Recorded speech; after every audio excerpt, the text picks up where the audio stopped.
Obviously, guys, we're here because we just got to do this series for the last 3 months, and it was really something that I think real people haven't seen much of.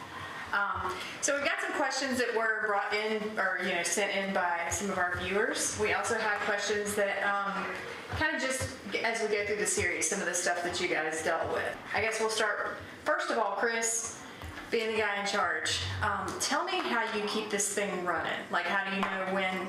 How do you set who's going to be where? How often people work, that kind of thing. Well, with this group, what makes it easy is I don't have to set it. These guys are. When you get into interdiction, K9, they got to be self-motivated type people. So they're not guys that you have to say, okay, I need you to work here, here, here. Most of the time, I have to tell them, look, y'all working too much, slack off a little bit. But so as far as that goes, very easy to deal with. What is important about an interdiction unit? Why do we need one? Well, it's very important. I mean, we got criminals traveling back and forth on these highways that put our citizens at risk.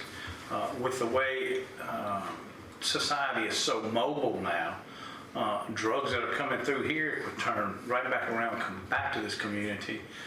So to me, it's one part of law enforcement that we need to make sure that we're doing is let criminals know that we are out here and we will catch you if you come through here. One of the things that we saw in our first episode, John Johnson, was when you saw that family on the side of the road and you instinctively stopped to help them.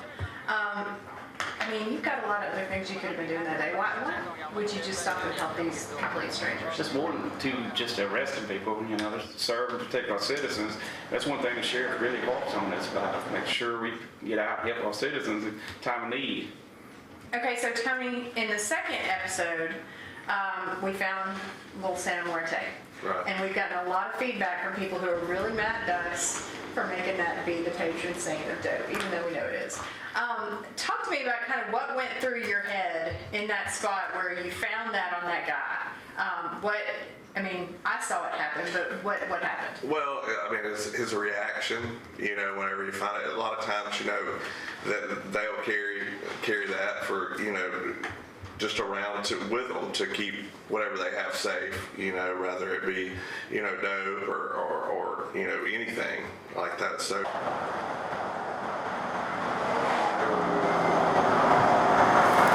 I know what that's for. Yes, I do. Okay, got it. All right, brother. Yes, sir. Patron saint of dope. Oh. Whenever I found it in his pocket, his immediate reaction was like, no, like that, So you knew that he had that for not good reasons. That's a big portion of it, is reading people and seeing their reaction and how they respond to us. That's exactly what we're trying to do is see how their reactions are. Lindley, you work in the middle of the night when nobody's there. It's like often you don't have backup of any kind. What's different? I know that it looks different from the shift that John and Tony and you and Decell, y'all all work different shifts. What for you is it about nighttime that you like? I've always enjoyed the nighttime because there's a more violent criminal presence, back when I was on patrol. So when I went to interdiction, I continued that. Obviously we have, less traffic at night, but I have more time to decipher through vehicles and, look at things and, it's just not as busy, going on. You've seen at night, we'll stop a vehicle, we ain't got another one for 4 minutes, so. Yeah. Now, Decell, you're primarily all days, right? Mostly, yeah. What's the perk of working days? I like the morning times the best. I can look at vehicles and tell that they've been driving all night long. Most of your citizens are not going to travel by driving all hours of the night. They're going to stop somewhere, sleep that night, get back up the next morning. Typically, your criminal people that are up and down the interstate, they're gonna, if they've been driving all night long, there's a reason why they're trying to drive that many hours that fast. I like that aspect of the morning work.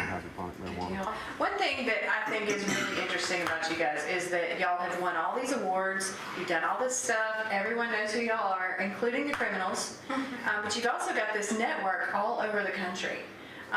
So I know, John, you've got friends like literally everywhere. Every city and every state. Yeah, exactly. So how do you build that network? Is it just kind of the brotherhood of knowing you all do the same thing, or how does that work?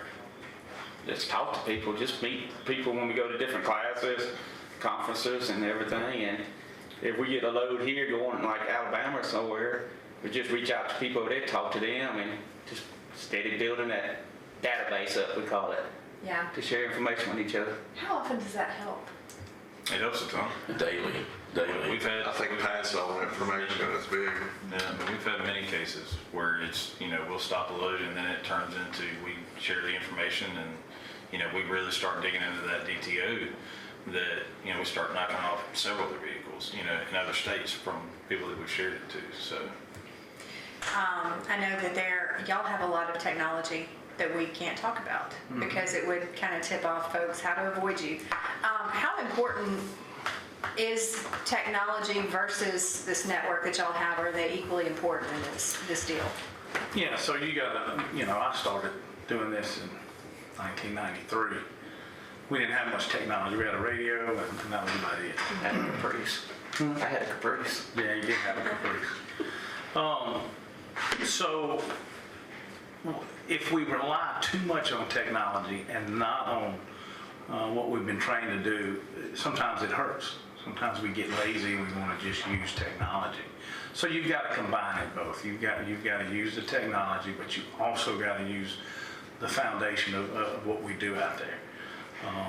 And so this group is pretty good at that, because I talk to a lot of people all over the country, and a lot of people, if it doesn't show a certain thing, they won't fool you. So our thing is we use the technology, but not completely.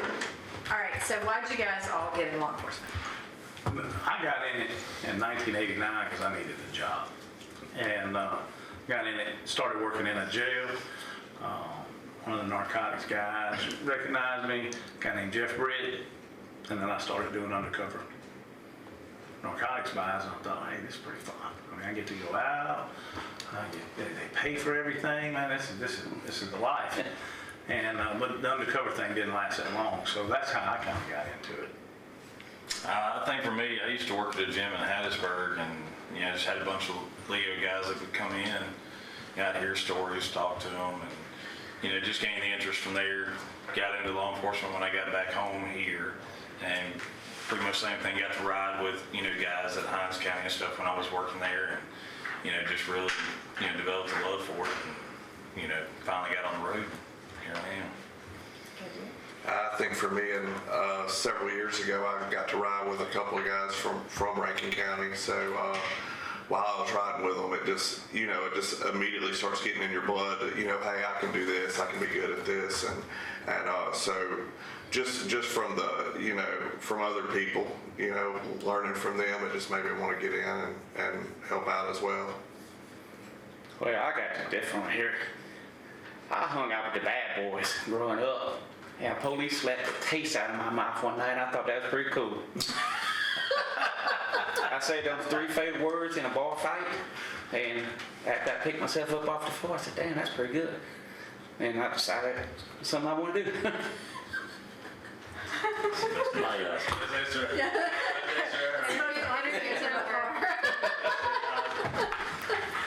My grandfather was actually the undersheriff in Platinum Parish, Louisiana, and I just kind of wasn't really around it much because we didn't live close to him, but I just think it's just something I was put here to do. I've just enjoyed it. I rode with some people right out of high school and knew it was something that I wanted to make a career of, and stuck with it for quite a few years now.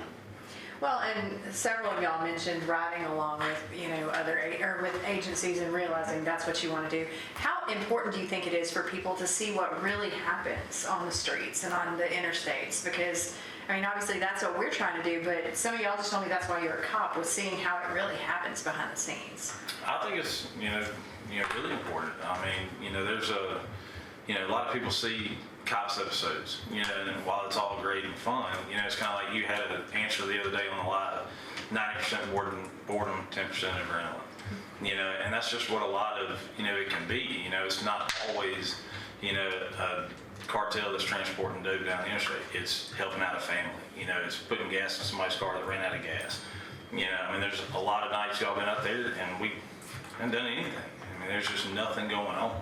Nothing even on patrol. We're listening to the radio and there's nothing going on.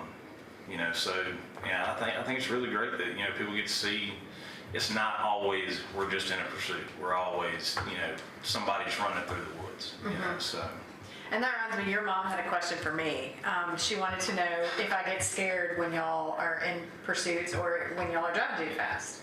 And so my answer to that is that I try to pretend you're not driving that fast. Hey, Sheriff, for the record, I do not drive fast. Yeah, we're talking about like 75, 80. If you're riding with me, you're not going to. Right? Yeah, we know your car won't go. This is true. He hit 60, he stopped at Something wrong. Yeah. I just like to live life on the edge. I told my neighbor today I was trying to get one more HOA letter before I left. Well, you're probably fixing to get it. Yeah. It looks bad. I know, it's terrible. But the other question is, Lindley, did you get your yard cut? I did get my yard cut.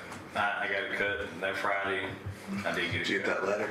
I didn't get a letter. I didn't get the letter. I told the neighbor he didn't have to call the HOA anymore, so I didn't get the letter.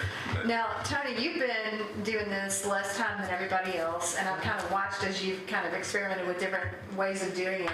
Tell me about what's kind of the biggest learning curve for you? Like, what's been the easiest thing to pick up, and what's been kind of the part that, if anything, that you've struggled with? Well, all I learn every day from these guys. I ask questions, and and I go to their stops with them, and just see how they do things. That way, I can pick up on what they do, certain things, and develop my own self as well.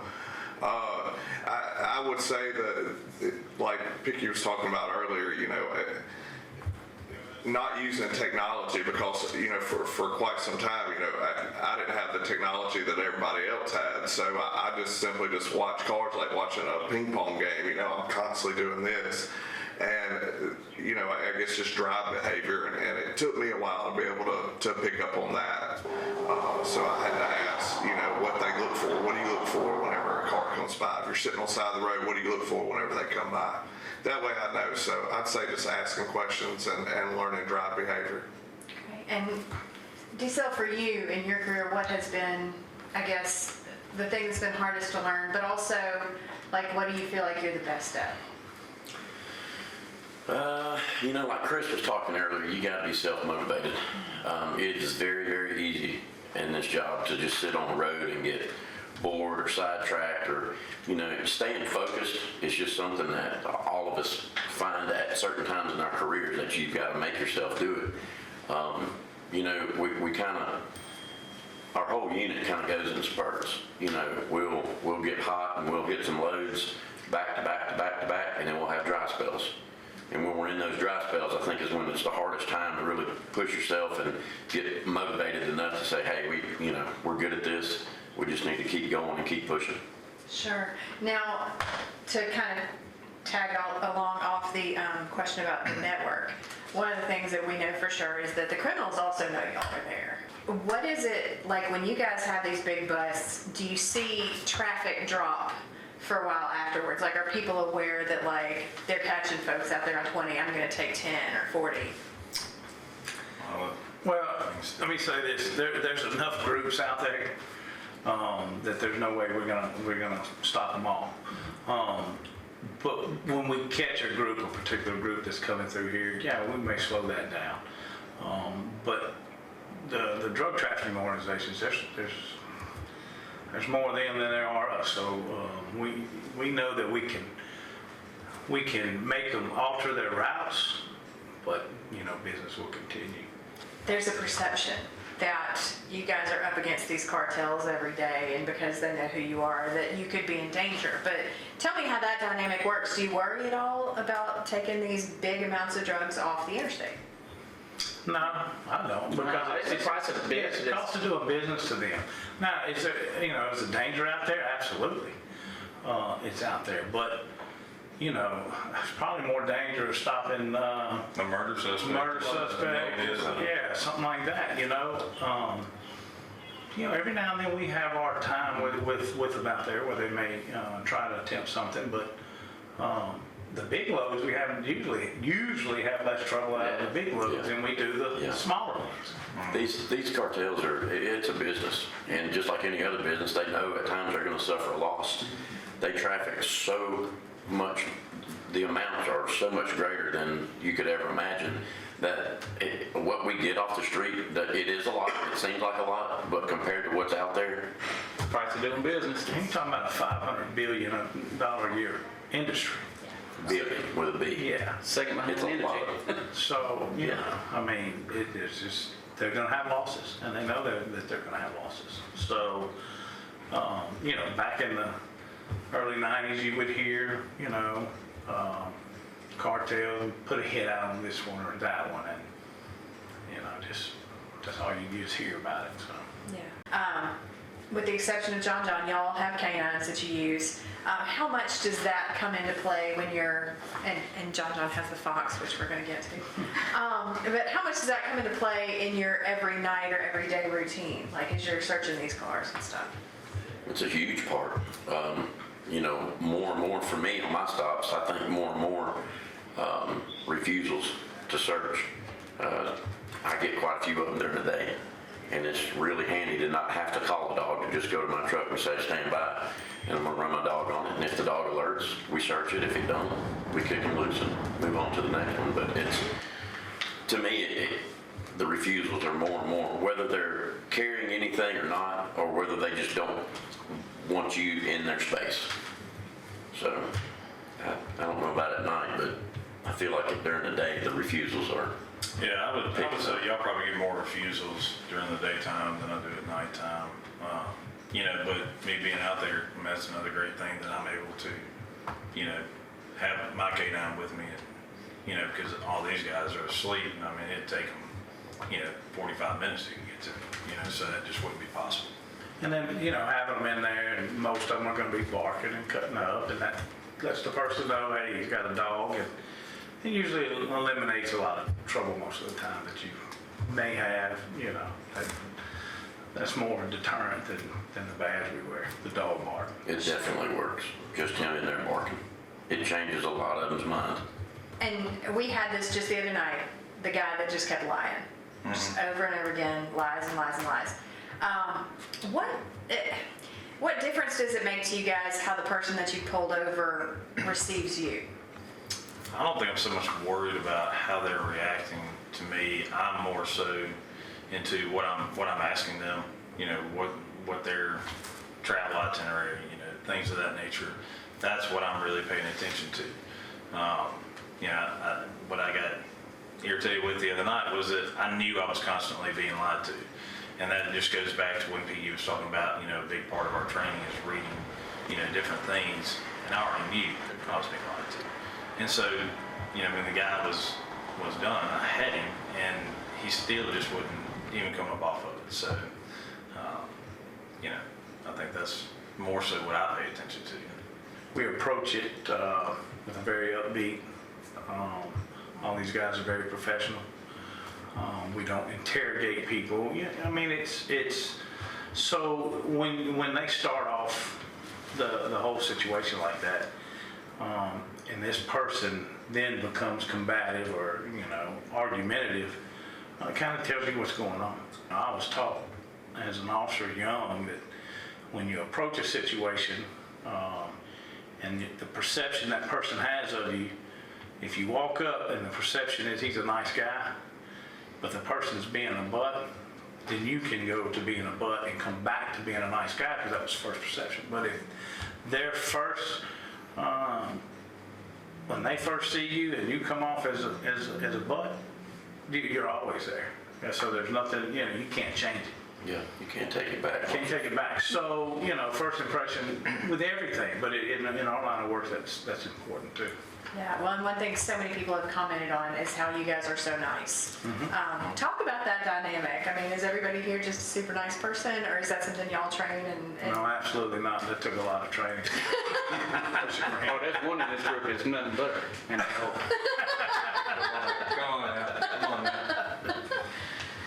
I think it's important very important to come off as professional. I think that the administration that we work for expects us to be professional and treat everybody as such. So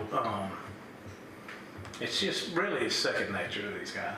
They can walk up and talk to anybody. That's what makes this group who it is. It's the fact that you I don't care, take any one of these guys, put them in any situation you want to. They'll be fine. Good deal. Now, we have to ask the question that was specifically texted in for you, John. And it's about Smuggler Fox. I'm going to let you guys tell us the story of Smuggler Fox, and then the question is he coming out of retirement at any time soon for the series? Yeah, he rides every day. He's in the back seat of my car every day. He got his own little seat belt he holds, sit in. And he's in the back seat. I can't believe he ain't videoed him yet. I hadn't seen him yet. Yeah, he always there. Except for when the AHO year, the unit stole him 3 or 4 years I ago. need to, and I think the viewers need to hear No, this. nobody stole him. He just went on a trip. Yeah, he took a vacation. Yeah, he took a vacation. But he's always in the car. All right, so Lindley, are you the one that saw to it that Smuggler Fox got a vacation? Tell us about that. Well, I mean, he's been working hard. I figured he needed a break, and I saw the opportunity one day when he left his car unlocked, and so I ended up. I think I sent him to New Jersey first. I think he went over, back to Texas. He went to the border one time with Chicago. Patrol. He went to Chicago. I think he ended up in New Alabama. Mexico. And I kept having guys like, hey, this is the next spot for him. Mail it out. You get a load, take a picture with him. And it was the craziest thing. I mean, every time we'd send it, like they'd text me or something like the next day, and they're like, man, we just hit one of our biggest loads. Like, can we keep him for like a week? And I'm like, no, you have to keep going with John, this. we were afraid John was going to go to the Vicksburg and jump off the bridge. He was really very down for how many months was it? A couple months. God. I mean, he was depressed, but it was great. It was absolutely worth every bit of it. Then I started getting emails from him. Oh. We started the Facebook page and showed him like, hey, I'm here. He'd be having like a beer next to him after work and stuff, and so it was awesome. Yeah. Well, that is. But okay, we'll start making sure he. I've promised not to do that to him again because I can't be the one to do it I next see time. 3 other people at this table. Exactly. I promised I wouldn't do it next time. So. I've already kidnapped him once, but you got him back. Yeah. Yeah. But I think JJ said the guys in New Mexico actually sent him the small vest, after he didn't have the vest and everything. And the coins all came from Santa Rosa County in Florida from those guys, and they provided him with those. He's got a few pins and stuff, so he's just part of the group. Well, like I said, he'll be on camera more often. Yeah, he don't talk much. A bunch of adults with a stuffed toy. Yeah. These are these big badasses that carry His handler talks more than he does. Yeah. Yeah. Way more. Yeah. So the last question for the whole group then is, let's go around and we'll start with you, Decell. What would you want people to know about the job you do every day that maybe I wouldn't know to ask, or that the normal person wouldn't necessarily, know on a daily basis? Well, kind of like the first or second episode when JJ was out there, helping some people. This job is not only about putting people in jail. We help way more people than we hurt.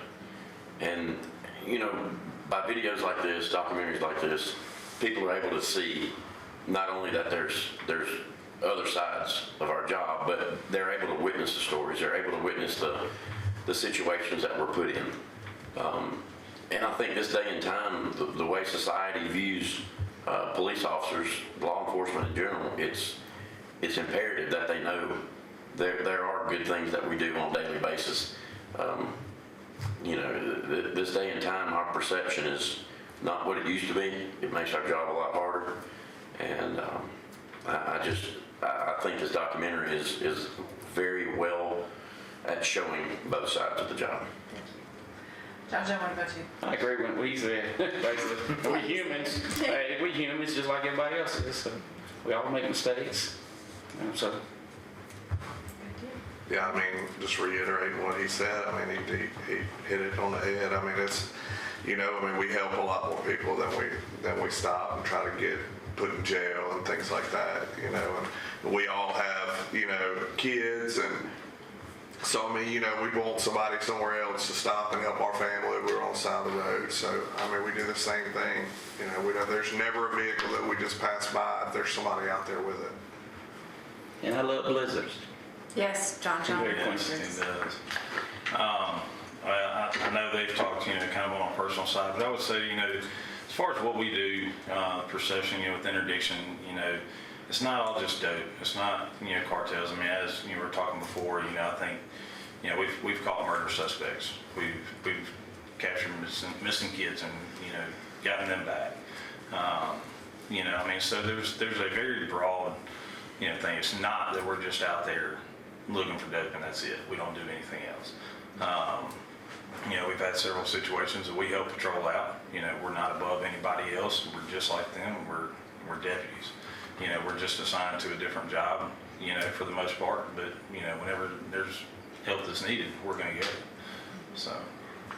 Good deal. Yeah, I had to just, you know, that's one of the things that I liked about this. You showed that we weren't just sitting on the interstate. Next thing you know, we're down here running a track. Over here backing up a deputy. You know, it's to show that we do more than just sit on the interstate. Because I have people all the time say, man, is that all y'all do? I seen that white Tahoe out there. Well, there's more than one white Tahoe, you know, but people don't know that, you know. And another thing to show people that, like I said, we're no different than anybody else. I mean, we all have kids, we all love to hunt, we all do those type things. We have a life outside of this. And, you know, it's just important that people know that you know, that we're just like them. You know, some of us have grandkids. But, you know, like Shaq said, my wife, my children, my grandchildren broke down on the road, I would expect somebody to stop and check on them and help them. And what John did, you know, I want to say was, you know, a big deal, but it really wasn't. It really wasn't that big a deal because it's what he does. That's what we do, you know. But I was glad that you were able to show that in this series that, you know, he's going to stop and help. And he talks about the citizens. Those people weren't even citizens of our county, but they're people, you know, that we need to help. So. I think going back to, you know, what Decell said, you know, talking about, you know, we try to help people more than we actually hurt them. You know, we're sympathetic to, you know, some of these people who are smuggling narcotics. They come from situations where, you know, they've had their kids kidnapped from them. And they're saying, you take this vehicle, you go down I-20, and you take it to this city, and, you know, you don't get there, we're going to keep your kids. And we've tried to help, you know, do things to get those kids back, make the contacts, you know, try to figure out where they're at. So it's not like we're just, you know, we find the drugs, throw them in jail and, you know, put them up underneath it. We understand that there's, you know, there's a reason sometimes beyond, you know, some of them are in a cartel, some of them are just, you know, plain out no good people. There's a lot of them that, you know, do have situations that they couldn't control. Most of those people are expendable to the cartels. Mm-hmm. I mean, we're not going to catch the head of a cartel coming through here with 20 kilos of coke. Yeah. It's not going to happen. We've stopped some people in the cartels that were, you know, high up in the cartel. Mm-hmm. But you don't ever find nothing on them, you know. So these people are expendable to them. You know, that's what's a shame to me is that they will, you know, use these people and offer them, you know, a little bit more than they can maybe do anything else, and then they'll jump on it. So. Well, and just an example of that is the program that the sheriff provides for the people that we do put in jail. The trustee programs, the jobs that are offered after they get out. Sheriff Bailey is the most giving person I've ever worked for, hands down, no questions asked. And it's just an example of these people that are just normal, everyday people that are put in situations where they're in a bind, they need money, their families, struggling for one reason or another. They do what they have to at that time. To me, my personal opinion, doesn't necessarily make them a bad person. It makes them a good person that was put in a bad situation. And therefore, Sheriff Bailey recognizes that. He knows these people's story. He talks to them, and he gives them the opportunity to make it right. And, we've got people that were from Mexico, South Texas, all over the country that now live here in Rankin County and still work with us. It's just it's a great program that he's put together for sure.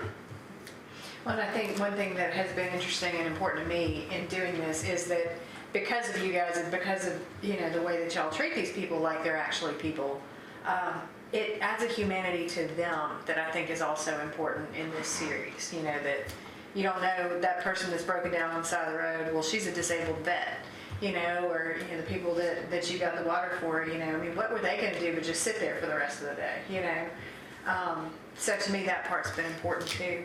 Somebody asked why you guys touched the back of the vehicle. Oh, yeah. Yeah, go ahead and answer that too. That's just something a lot of us were taught. And most of that was Back before. in the 90s. Most of that was before cameras, in-car cameras. Yeah. So that when you made a traffic stop, if something were to happen to you, at least they knew once they got the vehicle to go to that vehicle and know where to dust for a print to see if they had your print on it, which would tie it in. And so for me, it's just habit, I guess, from way back then. But it's still not a bad idea. But yeah, that's just something like that. Just puts my fingerprint on that car, puts that car with me. On the stop. Beyond a shadow of a doubt, that's the vehicle that you were out with. Make sure that back hatch closed too. Yeah, that's true. True. And just explain why that's important. Because somebody could be back there hiding. We walking up to the car while we're talking to them, they could come out the back of the hatch and sneak up behind us. Okay, guys, so those are the questions that you submitted and some that we added for these guys, both about themselves and about their dogs. So make sure you're tuned in to Frontlines in season 2, which starts 2 weeks from today. So it's going to be the first Monday in October. You'll want to see that. Thanks for tuning in. This episode of Frontlines brought to you by Guns and Gear, Spartan Mosquito, Cartridge Propane, 2 Gun Tactical, and People's Security.